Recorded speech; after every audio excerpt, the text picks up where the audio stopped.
don't you think you're being a bit greedy? Greedy? Why, Martin, you know where I come from, they haven't even heard of the word.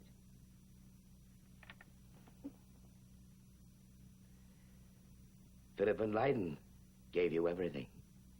No woman, despite her beauty or her talent, deserves that from two men. Ah, Kennerly. Adrienne Van Leyden, William Kennerly.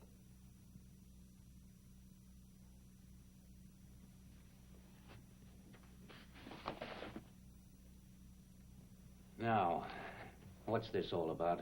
I want you to draw up a trust agreement. It must be completely and clearly separated from my will. Mrs. Van Leyden will be the beneficiary. Well, write it down, Kennerly. I don't want to repeat it. I want it to be revocable during my lifetime, irrevocable after my death. Adrienne, that means that... I should behave myself. That Stephen and whoever contests my will cannot contest this agreement. Lovely. What shall we assign to this trust to assure Mrs. Van Leyden a substantial annual income? William? How much thought have you given to this? I don't want to discuss it. I think we should. Shall I leave? No. Yes. How far did you get with your objections to my will? Martin, I was hoping... Draw up that document. It's an order. Well, you could assign the Hartford property, I suppose. And how much will that bring in annually? Between $30,000 and $50,000. Is that adequate? Anything you say, Martin. Fine. I want you to be my trustee. I can't be. And why not? It can be argued that Mrs. Van Leyden's interests and yours don't always coincide. As your attorney, I owe my loyalty to you. Now, she's to be the sole beneficiary of this trust, and I'm the trustee. As trustee, you'd be serving my interests. In fact, it would be an act of loyalty if you would accept this appointment. On one condition. Namely? That Mrs. Van Leyden foots the bill in case I'm sued. I should be delighted. You're both mad. Well, that's no concern of yours. It might become one.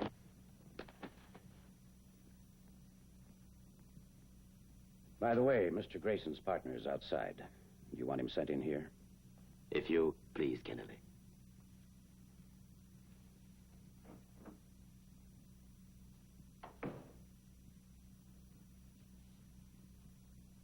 The letter, Martin. You promised the letter would be part of the agreement. So I did. Forgive me, Adrienne. It slipped my mind. Mr. Peyton, these are the best I could find. Well, thank you, Chambers.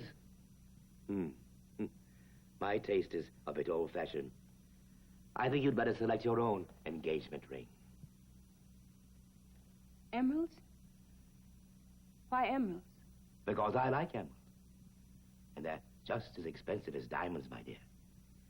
Besides, they're the color of your eyes. That makes them much more romantic.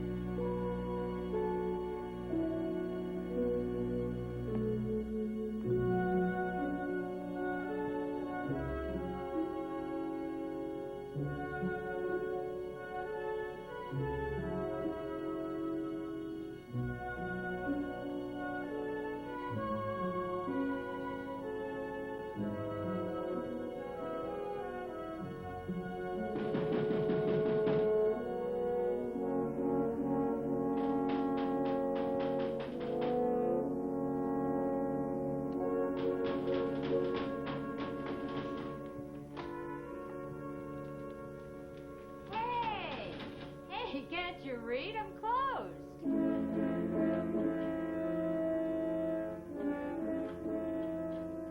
Who is it?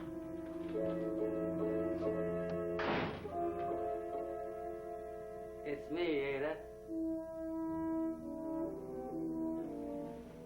I got that pack of cigarettes. Don't you remember, Ada? I walked right through that door, telling I was going to get a pack of cigarettes.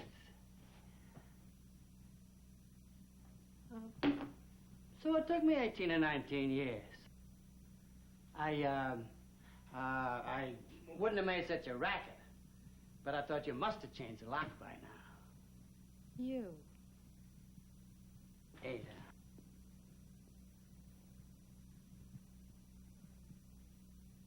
Well, you, really haven't changed much of anything, have you? Same tables and chairs. Same little old beer barrel. And the same seascapes on the wall. Well, Don't touch me. I guess I don't deserve much understanding. I hope you get what you deserve someday. Maybe I have.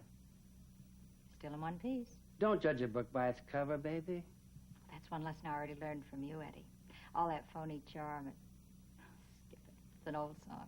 Would you believe me if I said I'm sorry? You would have the nerve to ask me that.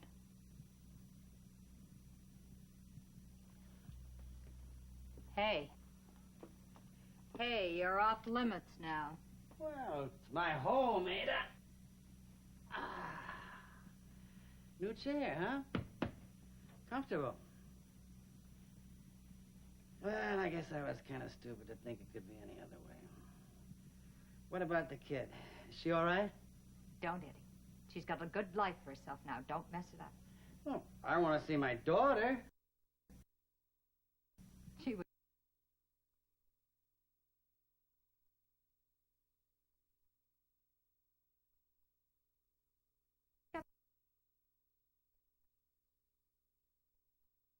Married, moved away.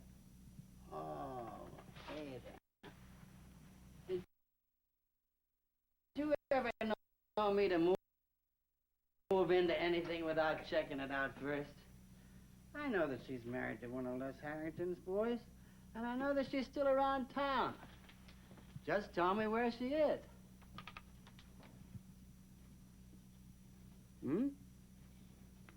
If you won't, somebody else will. You're not moving into anything. No, just a figure of speech, baby. Leave Rita alone. Well, I told you. All I want to do is see her. She's sick. She's got a bad heart, and if you show up all of a sudden, the shock might be too much for her. Ada, you can do better than that. It's the truth.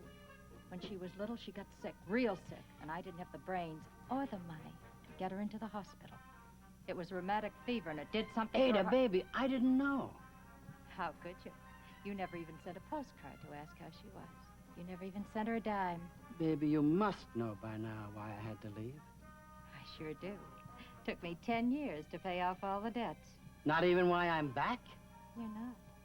You're just passing through.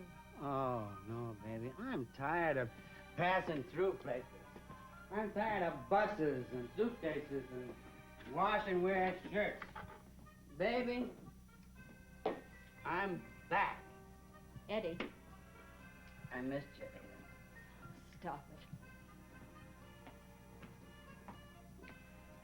There never was anybody for me like you. You shopped around enough. Hey, you ever think of the times we had, though? Oh, boy. There was a stretch there when I didn't have much else to do but think. 5 years, as a matter of fact. Should have been life. I got out for good behavior. Ada, there was one other thing I checked out before I came back. You never filed for divorce. That was kind of touching. Yeah. You're still my wife. For me, you've been dead for years. So, welcome me back to the living. It's a cold night, baby. Not cold enough, baby. I was wondering, do you think my daughter will throw me out, too? Stay away from her. Oh, I'm going to see her, Ada.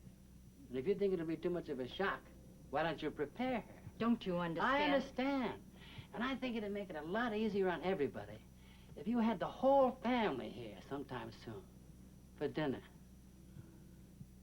You're rotten. It'd be like old times again, sitting down in the back room with Les Harrington. Only this time we'd have something bigger to talk about, something in common, huh? You set it up. I'll see you later.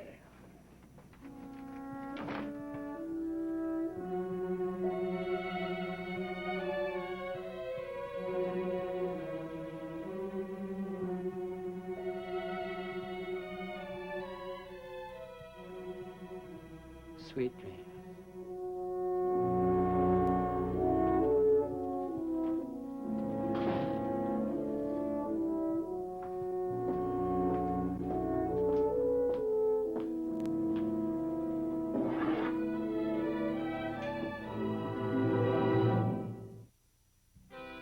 Preview from the continuing story of Peyton Place. I certainly have been fortunate. I have two healthy, intelligent sons, one of whom tries to blackmail me. The other forces wants to turn me over to the police. I don't have to stand here and hear this. The moment she walked into this place, you couldn't take your eyes off her. You still can't. She's not making a fool out of your grandfather. She's making a fool out of you.